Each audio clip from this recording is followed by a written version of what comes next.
दुल्कादा महीने में जब मेहंदी प्रकट होंगे, युद्ध की आवाजें गूंज उठेंगी और जलती हुई गर्मी पूरी दुनिया को ढक लेगी। हर तरफ मुसीबतें और अराजकता फैल जाएगी। हर जगह एक युद्ध के मैदान जैसा होगा। जबकि हाज के महीने में हज यात्री मक्का में इकट्ठा होंगे, एक बड़ा युद्ध शुरू हो जाएगा। काबा पर हमला होगा, हाजियों को मार दिया जाएगा, उनका खून मीना घाटी से नदियों की तरह बहेगा, महान शैतान के हाथों, लेकिन असल में लोगों के खुद के हाथों। पवित्र भूमि खून के सागर में बदल जाएगी। बहुत से भूकंप आएंगे, धरती नीचे और ऊपर से हिल जाएगी, जैसे कि बाढ़, तूफान और ज्वालामुखी। ठीक उसी समय जब पूरी दुनिया तबाह हो चुकी होगी, जब ऐसा लगेगा जैसे धरती अपनी आखिरी सांस ले रही है, तभी वो आएंगे, अल्लाह के खलीफा मेहदी अलैहिस्सलाम। कुछ इस्लामी विद्वानों के अनुसार वे दिन पहले ही आ चुके हैं। मेहदी के प्रकट होने का बड़ा संकेत हो चुका है, तो अब वो कहाँ हैं? आप देख रहे हैं रिलीजियस स्टोरी टीवी। हमारे चैनल को सब्सक्राइब करें ताकि आप हमारे इस्लामिक वीडियो मिस ना करें। इस वीडियो को लाइक करके हमारा समर्थन करें। यदि आप तैयार हैं तो चलिए शुरू करते हैं। अब दुनिया को पहचानना मुश्किल है।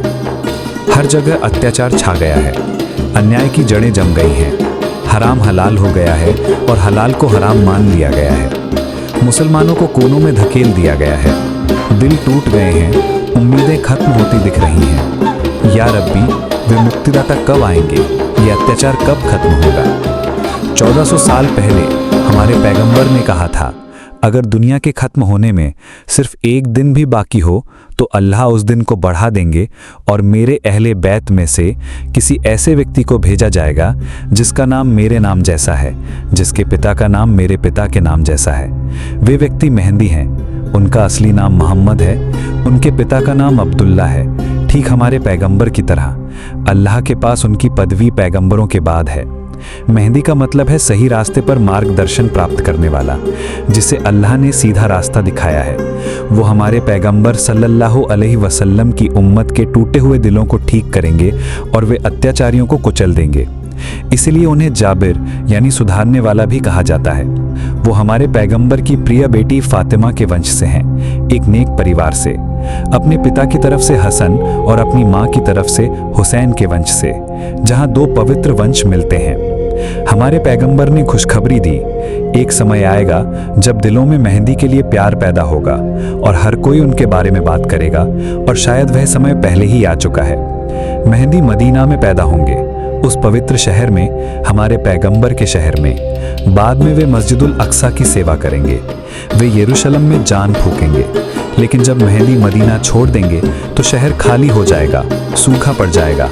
ऐसा लगेगा जैसे शहर रो रहा है क्योंकि उसने अपनी रोशनी खो दी है, लेकिन मस्जिदुल अक्सा बचा लिया जाएगा और खुशी से भर जाएगा।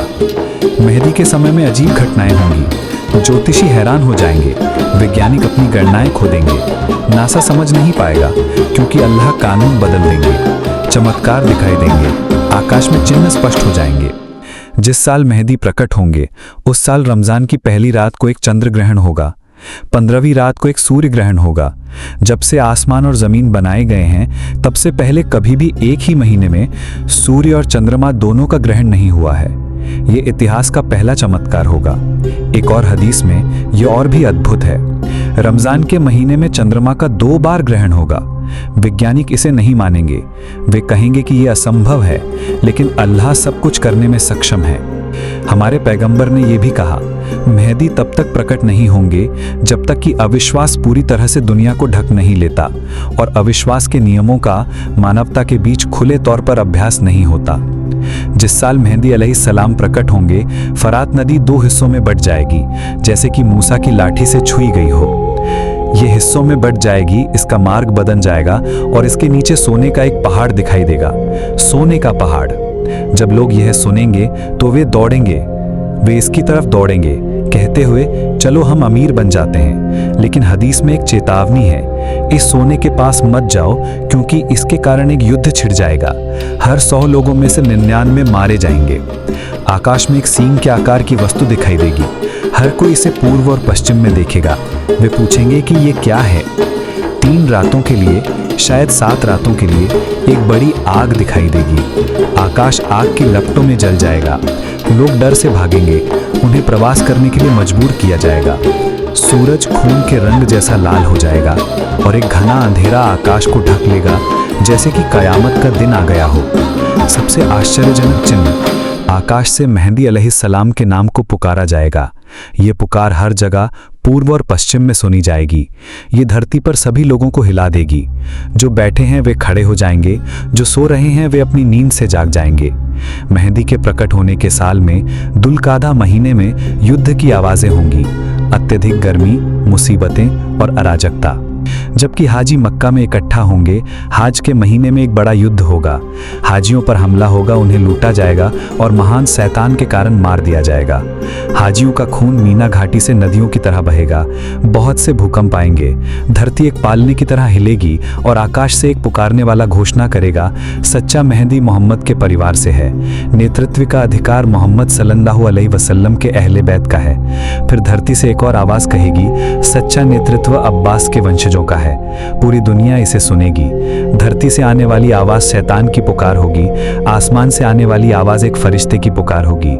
जब मेहंदी आएंगे तो धरती में छिपे हुए खजाने बाहर आ जाएंगे, बड़े खंभों के आकार का सोना। दिल समृद्ध महसूस करेंगे। धरती की बरकत इतनी बढ़ जाएगी कि लोग सिर्फ देना और देना चाहेंगे। मेहंदी अलैहिस्सलाम का प्रकट होना। एक बार अली ने अपने बेटे हसन को देखा और कहा, मेरा यह बेटा एक सैयद है, जैसा कि अल्लाह की रसूल ने उसे नाम दिया था। उसके वंशजों में से कोई हमारे पैगंबर का नाम लेकर प्रकट होगा। चरित्र में वह पैगंबर से मिलता जुलता होगा, लेकिन देखने में वह नहीं होगा।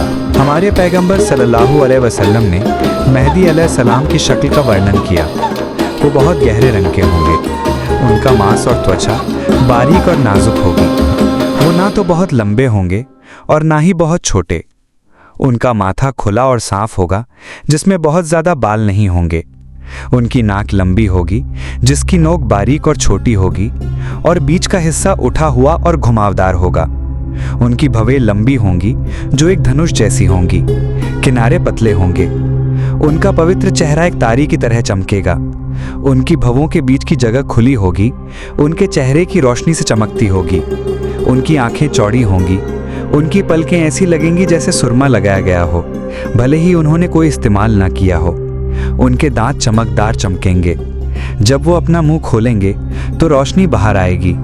उनके दांत बहुत पास पास नहीं होंगे। उनके दाहिने गाल पर एक काला तिल होगा। उनकी दाढ़ी घनी और एक मुट्ठी के आकार की होगी।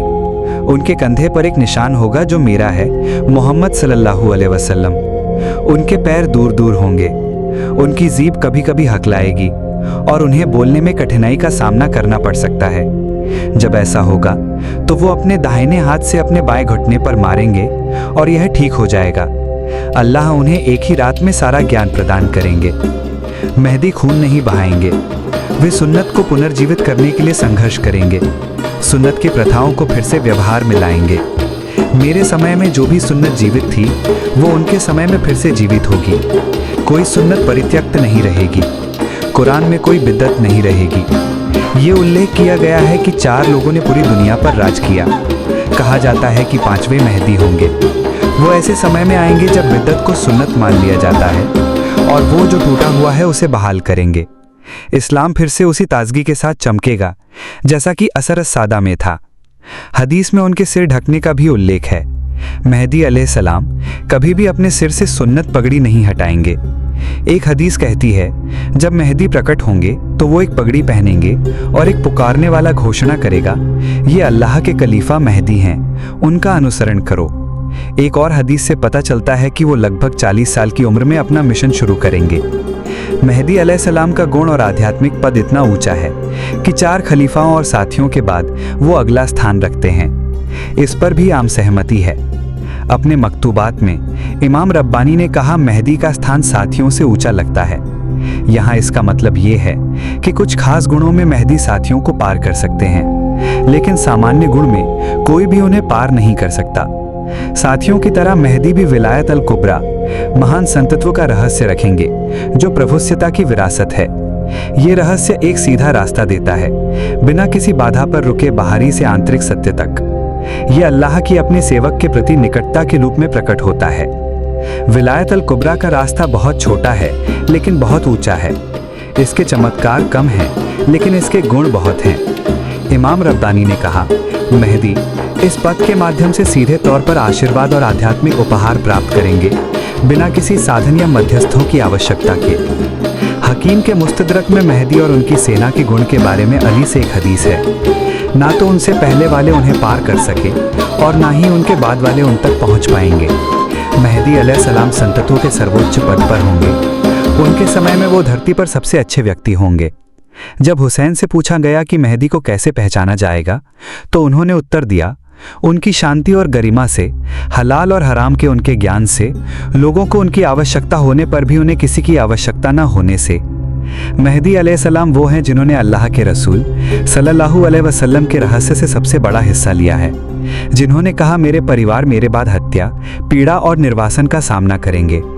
इस कारण से मेहदी अलैहिस्सलाम का मुख्य गुण उनकी परीक्षा और निर्वासन के प्रति धैर्य है, अय्यूब के धैर्य की तरह। एक हदीस में कहा गया है, मेहदी की महानता सभी दुखों और गंभीर परीक्षाओं के खिलाफ उनके अधिकतम धैर्य से आती है। दज्जाल का घेराव उनसे नहीं हटेगा।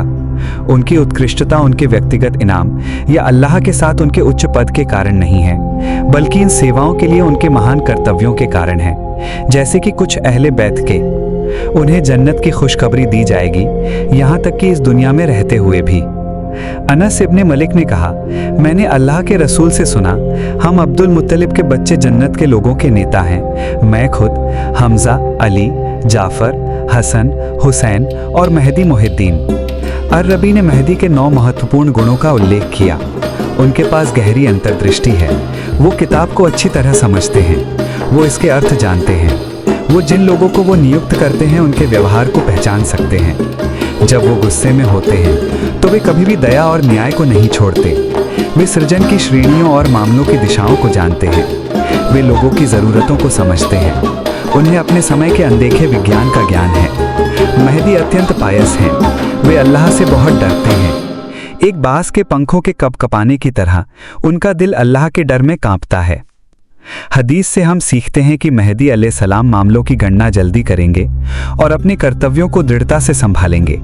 उनमें ऐसा दृढ़ निश्चय है कि अगर उनके सामने पहाड़ भी खड़े हो जाएं तो वो उन्हें कुचल देंगे और अपना रास्ता भाएंगे।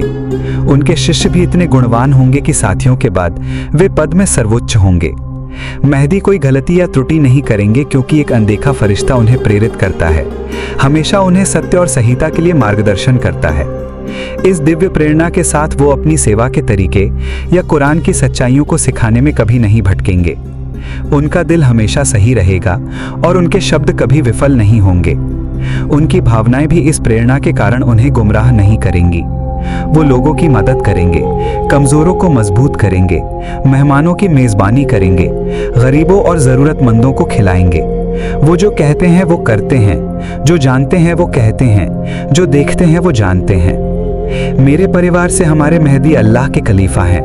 वो अत्याचारियों को कुचल देंगे, इस्लाम को खड़ा रखेंगे, इस्लाम को नया जीवन देंगे और उन लोगों को नष्ट करेंगे जो इस्लाम को मना करते हैं।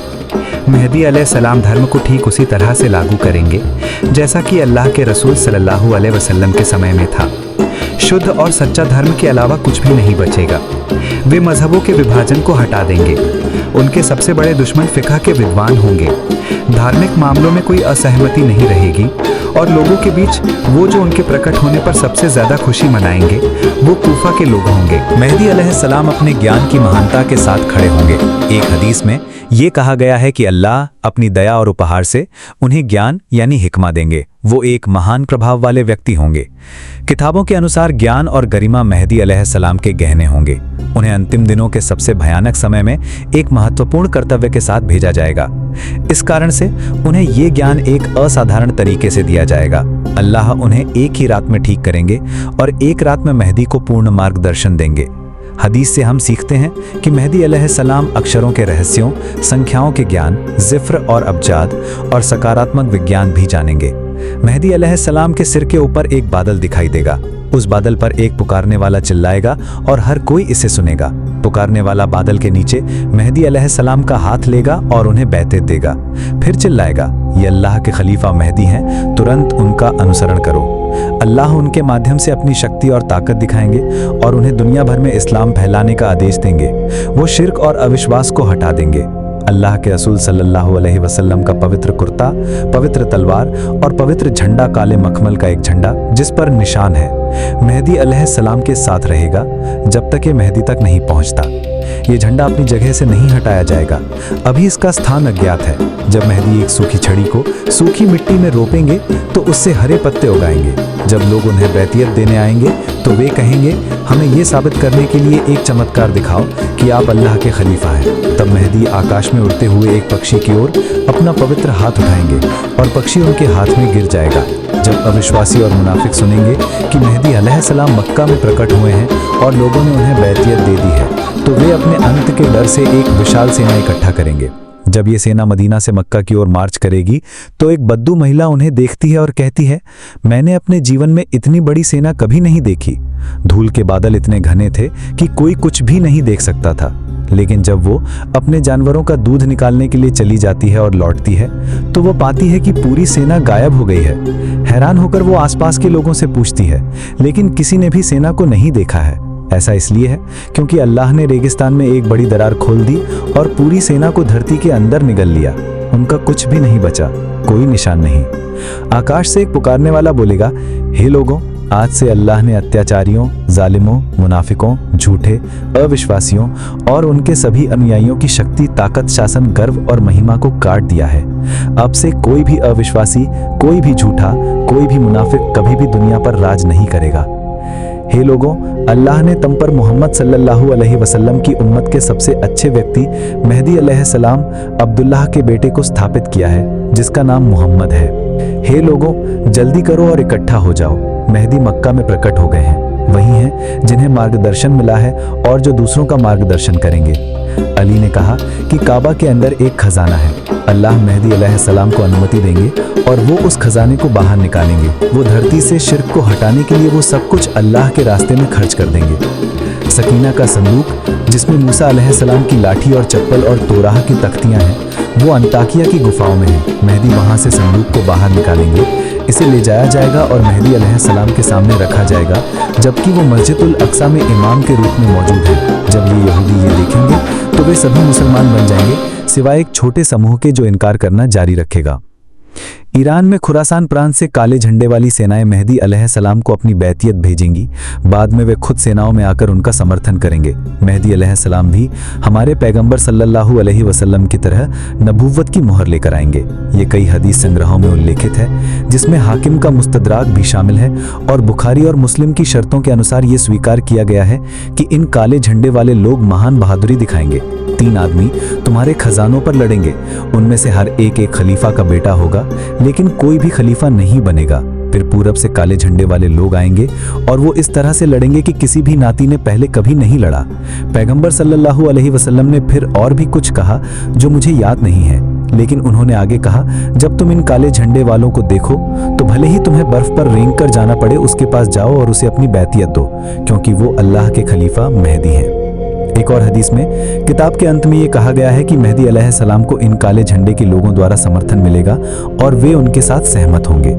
सैयद अहमद हुसामुद्दीन की किताब इस्तेहराकनामा में मेहदी अलैहिस्सलाम के जन्मस्थान के बारे में लिखा है। मुसलमानों में से एक आदमी आएगा, उसकी इज्जत कॉकेशस पहाड़ों पर सूरज की किरणों की तरह चमकेगी। ये सब दिखाते हैं कि मेहदी अलैहिस्सलाम अपना अधिकांश महान मिशन तुर्कों के बीच 40 वर्ष की आयु तक पूरा करेंगे। वो नहीं जानते होंगे कि वो मेहदी हैं। एक रात में अल्लाह उन्हें सभी अधिकार, ज्ञान और शक्ति देंगे। 40 के बाद उन्हें मेहदी का टाइटल दिया जाएगा। वो 5, 7, 9 या 40 वर्ष तक शासन करेंगे। विद्वानों ने कहा है कि वो लगभग 80 वर्ष की आयु में गुजर जाएंगे और अल्लाह सबसे बेहतर जानता है। मेहदी अलैहिस्सलाम ईसा और दज्जाल के साथ युद्ध। दज्जाल यहूदियों के वंश का एक आदमी है। वो शरीर में बड़ा, मोटी गर्दन, चौड़े माथे और अलग अलग पैरों वाला है। उसकी त्वचा गहरी है, उसके गाल थोड़े से लाल हैं, उसके बाल घुंघराले हैं, उसकी दोनों आंखें खराब हैं। एक आंख हरे ग्लास की तरह अंधी होगी, लेकिन देख नहीं पाएगी। दूसरी आंख एक बड़े अंगूर की तरह उभरी होगी, जिसके बगल में मोटा मांस होगा। दज्जाल के कोई बच्चे नहीं होंगे। वो मक्का और मदीना को छोड़कर हर भूमि पर कदम रखेगा। ढाल जैसे चेहरे वाले लोग उसका पीछा करेंगे। महान दज्जाल में आकर्षण की एक अजीब सी शक्ति होगी, हिप्नोटिज्म की तरह। इस्लामी दज्जाल की आंखों में भी चुंबकत्व होगा। दज्जाल के चमत्कारों में हवा को चलाना, बारिश कराना, पौधों को उगाना और ऐसी अन्य चीजें शामिल होंगी। उस समय मेहदी मस्जिदुल अक्सा में इमाम होंगे। वो यहूदियों की बुराई से सुरक्षित रहेंगे। मदीना खंडहरों में होगा, एक बड़ा अकाल पड़ेगा, भेड़िए शहर में प्रवेश करेंगे, जंगली जानवर इसे ओवररन करेंगे और मदीना में कोई लोग नहीं रहेंगे। फिर एक बड़ा युद्ध छिड़ जाएगा। यूरोपीय लोग अमिक घाटी में 9,60,000 की सेना खड़ी करेंगे। मेहदी अपनी सेना के साथ यूरोप को जीतेंगे, वहां 7 साल रहेंगे और मस्जिदें बनाएंगे। उसी समय दज्जाल प्रकट होगा। वो एक जादूगर है जिसे अल्लाह ने कयामत के दिन से पहले भेजा है, मानवता के लिए एक परीक्षण के रूप में।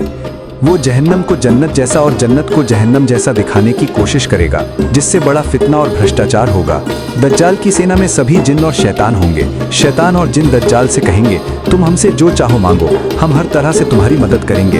और दज्जाल उन्हें बताएगा, तुम लोगों के पास जाओ और उनके कानों में फुसफुसाओ कि मैं मानव जाति का रब हूँ। शैतान पूरी दुनिया में फैल जाएंगे, सबके कानों में फुसफुसाएंगे। बहुत से मुसलमान जिनका ईमान कमजोर है, जो अल्लाह से दूर रहते हैं, जो नमाज नहीं पढ़ते और जो दुनिया से जुड़े हैं, वे उसे मान लेंगे। लेकिन मजबूत ईमान वाले जो हदीस जानते हैं, वे कहेंगे, तुम झूठ बोल रहे हो, तुम शैतान हो और वो महान धोखेबाज हैं। हम हदीस जानते हैं, अल्लाह के रसूल सल्लल्लाहु अलैहि वसल्लम ने हमें बताया था कि तुम ऐसे ही आओगे, तुम्हारा यहाँ कोई स्वागत, कोई अभिवादन नहीं है। जल्द ही ईसा मरियम के बेटे आएंगे और वो दज्जाल को मार देंगे।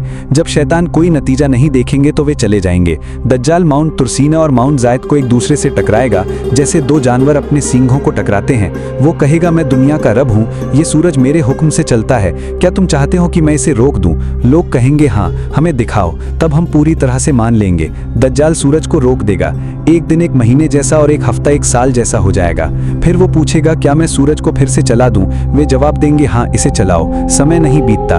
तो दज्जाल सूरज को इतनी तेजी से चलाएगा कि 1 घंटा पूरे दिन जैसा महसूस होगा। इब्ने मसूद और हाकिम वर्णन करते हैं कि समय इतना निकट आएगा, एक के बाद एक भागता हुआ, कि 1 साल 1 महीने जैसा लगेगा, 1 महीना 1 हफ्ते जैसा, 1 हफ्ता 1 दिन जैसा, 1 दिन 1 घंटे जैसा और 1 घंटा आग की चिंगारी जैसा। अनस ने वर्णन किया कि अल्लाह के रसूल सल्लल्लाहु अलैहि वसल्लम ने कहा कि मक्का और मदीना को छोड़कर कोई भी भूमि ऐसी नहीं है जहां दज्जाल कदम नहीं रखेगा। मक्का और मदीना में जाने वाले हर रास्ते पर फरिश्ते खड़े होकर पहरा देंगे और भी उनकी रक्षा करेंगे। दज्जाल एस सबिहा नामक एक जगह पर उतरेगा।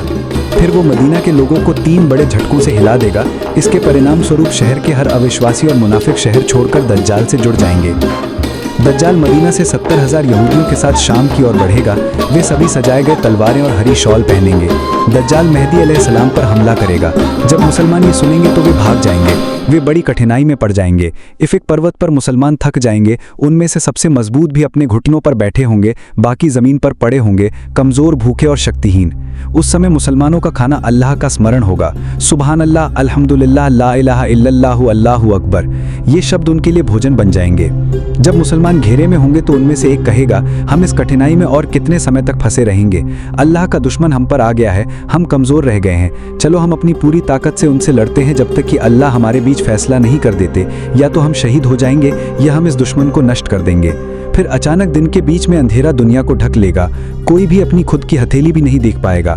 उसी समय ईसा मरियम के बेटे उतरेंगे। वो केसर से रंगे हुए 2 वस्त्र पहनेंगे। उनके हाथ 2 फरिश्तों के पंखों पर रखे होंगे। वो दमिश्क के पूर्व में सफेद मीनार के पास उतरेंगे। उनका चेहरा चमकेगा और जब वे अपना सिर नीचे करेंगे तो उनके बालों से रोशनी के मोती जैसी बूंदें घिरेंगी।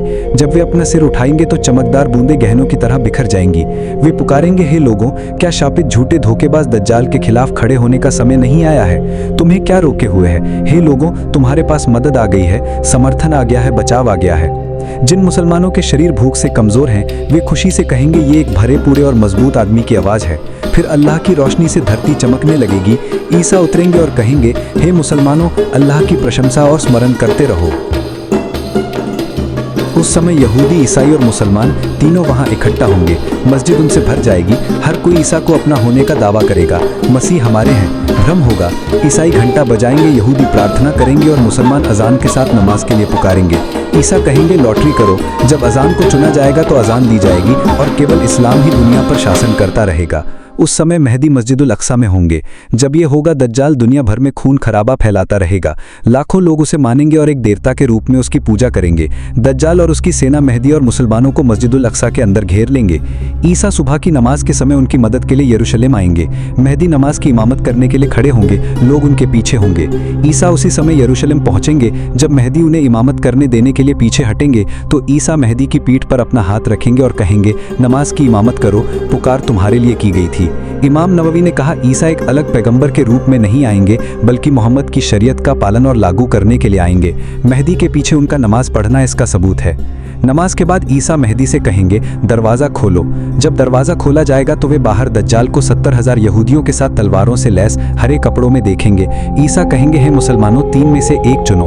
यदि तुम चाहो तो अल्लाह आसमान से एक सज़ा भेजेंगे और दज्जाल और उसकी सेना को नष्ट कर देंगे ताकि तुम आराम कर सको। या धरती को आदेश देंगे और अल्लाह उन्हें निगल लेंगे, या अल्लाह तुम्हें शक्ति और हथियार देंगे और तुम उन्हें अपने हाथों से नष्ट कर दोगे।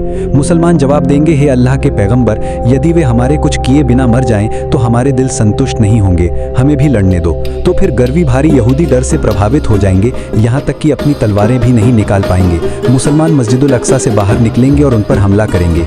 ईसा की सांस जिस किसी भी अविश्वासी तक पहुंचेगी वे तुरंत मर जाएंगे। उनकी सांस वहां पहुंचेगी जहां वे देखेंगे। इमारतों में छिपे हुए हर यहूदी भी मर जाएंगे अगर ईसा की नज़र उन पर पड़ती है। जब दज्जाल ईसा को देखेगा तो वो पानी में नमक की तरह पिघल जाएगा और भागने की कोशिश करेगा। ईसा कहेंगे, तुम मेरी मार से नहीं बच सकते। वो उसे यरूशलेम के पास लोट के पूर्वी गेट के पास पकड़ लेंगे और उसे वहीं मार देंगे। यहूदी पूरी तरह से बिखर जाएंगे, अल्लाह उन्हें नष्ट कर देंगे। सृष्टि में कोई भी चीज़ यहूदी को नहीं छिपाएगी, ना कोई पत्थर, ना कोई पेड़, ना कोई दीवार, ना कोई जानवर। सभी कहेंगे, हे अल्लाह के मुस्लिम सेवक, वह यहाँ है, आओ और उसे मारो। केवल घारकद नाम का पेड़ बात नहीं करेगा क्योंकि वे उनका पेड़ है। उस समय दोपहर की नमाज का समय आएगा। दज्जाल भयभीत होकर अपने एक आदमी से कहेगा, जल्दी से इकामा बताओ, चलो हम नमाज पढ़ते हैं। ईसा जवाब देंगे, हे अल्लाह के दुश्मन, क्या तुम दुनिया का रब होने का दावा नहीं कर रहे थे? अब तुम किसकी नमाज पढ़ोगे? फिर अपने भाले से ईसा दज्जाल को मार देंगे। इसके बाद ईसा उन लोगों के पास आएंगे जिन्हें अल्लाह ने दज्जाल की बुराई से बचाया था। वे उनके चेहरों को छुएंगे और उन्हें बताएंगे कि दज्जाल का परीक्षण खत्म हो गया है। वे उन्हें जन्नत में उनके उच्च स्थानों की खुशखबरी भी देंगे। ईसा और मेहदी 7 साल तक साथ साथ रहेंगे। 7 साल बाद मेहदी का निधन हो जाएगा। ईसा उनकी अंतिम नमाज पढ़ाएंगे और उन्हें मदीना में दफनाया जाएगा। ईसा फिर धरती पर 40 साल तक रहेंगे। उस समय कोई बीमार नहीं होगा, कोई नहीं मरेगा। लेकिन क्या ईसा, मेहदी और दज्जाल को हर कोई पहचानेगा? अगर ईसा सबके सामने आसमान से खुलकर उतरते तो ये परीक्षण के रहस्य के खिलाफ जाता। तो उनका उतरना छिपा होगा, केवल ईमान की रोशनी से समझा जा सकेगा और केवल उनके करीबी लोग ही जानेंगे। इसी तरह हर कोई मेहदी को नहीं पहचानेगा, वे अपने कार्यों और गुणों से जाने जाएंगे। अगर मेहदी और दज्जाल सूरज की तरह स्पष्ट रूप से प्रकट होते तो हर किसी के पास कोई विकल्प नहीं होता, हर कोई विश्वास करने के लिए मजबूर हो जाता। तब अबू बकर और अबू जहल के बीच कोई अंतर नहीं होता।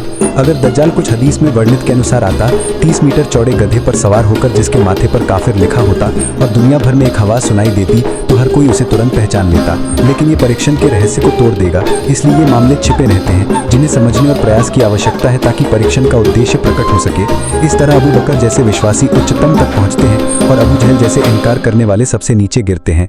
यदि स्वतंत्र इच्छा छीन ली जाए तो परीक्षण का रहस्य खो जाता है।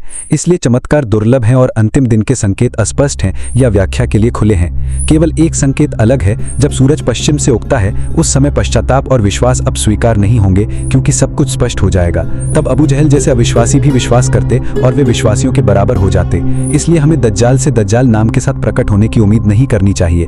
वे उपाधि से नहीं बल्कि अपने अत्याचारी शासन से जाने जाएंगे। बहुत से लोग उन्हें नहीं पहचानेंगे, केवल ईमान की रोशनी वाले ही उन्हें स्पष्ट रूप से देखेंगे, जो अपनी इबादत में सतर्क हैं, जो मेहदी के गुणों को जानते हैं, जो उनके कार्यों का पालन करते हैं, जो अल्लाह को जानते हैं और कुरान को समझते हैं, जो अल्लाह के रास्ते में कुर्बानी देते हैं और जो मेहदी और दज्जाल दोनों के कार्यों का अध्ययन करते हैं। ऐसे विश्वासी दज्जाल को पहचानेंगे और उनके फितना से सुरक्षित रहेंगे और वे मेहदी और ईसा की सेना में शामिल होंगे। मेहदी होना एक बात है, खुद को मेहदी मानना दूसरी बात है। कभी कभी अजीब लोग स्वयं को मेहदी या ईसा होने का दावा करते हैं, लेकिन मेहदी लोगों को मेहदी के रूप में उनका पालन करने के लिए नहीं कहेंगे। एक पैगंबर कहता है, मैं अल्लाह का रसूल हूँ, मेरा पालन करो, लेकिन मेहदी ये नहीं कहेंगे, मैं मेहदी हूँ, मेरा पालन करो या तुम अविश्वासी हो। इसके बजाय वे स्वयं इस्लाम का आह्वान करेंगे। हर युग में एक प्रकार की मेहदी भावना की आवश्यकता होती है ताकि विश्वासियों को निराशा से बचाया जा सके। इस तरह हर समय का मेहदी के अर्थ में अपना हिस्सा होता है। बदियुज़्ज़मान सईद नुरसी ने मेहदी के बारे में मूल्यवान सबक दिए। सबसे महत्वपूर्ण में से एक है कि यह समय व्यक्तियों का नहीं है। प्राचीन काल में कुछ असाधारण व्यक्ति प्रकट हुए और महान सेवा की, लेकिन अब अविश्वास एक सामूहिक शक्ति के रूप में हमला करता है। इसके खिलाफ एक व्यक्ति प्रतिरोध नहीं कर सकता। इस सामूहिक आक्रमण का जवाब देने के लिए एक सामूहिक शक्ति को उठना होगा। कौन है मेहदी, कब आएंगे, इस तरह के प्रश्न एक व्यक्ति को उनके वास्तविक कर्तव्यों से विचलित कर सकते हैं। इसके बजाय एक व्यक्ति को इस्लाम की सेवा में व्यस्त रहना चाहिए। मेहदी के बारे में बहस से विशेष रूप से बचना चाहिए। ये वर्णित है कि जब सईद नुरसी निर्वासन में थे तो एक ईमानदार व्यक्ति ने उनसे कहा, उदास मत हो मास्टर, मेहदी आएंगे और सब कुछ ठीक कर देंगे। सईद नुरसी ने ज्ञान से कहा उत्तर दिया कि जब मेहदी आएंगे तो उन्हें अपने कर्तव्य पर पाते हैं। जो धर्म की सेवा नहीं करते, जो अल्लाह के रसूल सल्लल्लाहु अलैहि वसल्लम के उद्देश्य के लिए संघर्ष नहीं करते, उनके लिए मेहदी को पहचानना या उनसे लाभ उठाना बहुत मुश्किल होगा। एक मुस्लिम जो सभी अनिवार्य नमाज भी नहीं पढ़ता लेकिन सिर्फ मेहदी का इंतजार करता है, वह महान उदासीनता में है। अल्लाह हमें मेहदी के योग्य एक लोग बनाए, ईमानदार सेवक जो जीवन के हर हिस्से में इस्लाम और कुरान को जीते हैं। अल्लाह हम सबको दज्जाल की बुराई से बचाए। हमारे चैनल को आपके समर्थन की आवश्यकता है। हर नया सब्सक्राइबर हमें एक और टूटे हुए दिल तक पहुंचने में मदद करता है। लाइक, सब्सक्राइब और कमेंट करना न भूलें। अगले वीडियो में मिलते हैं।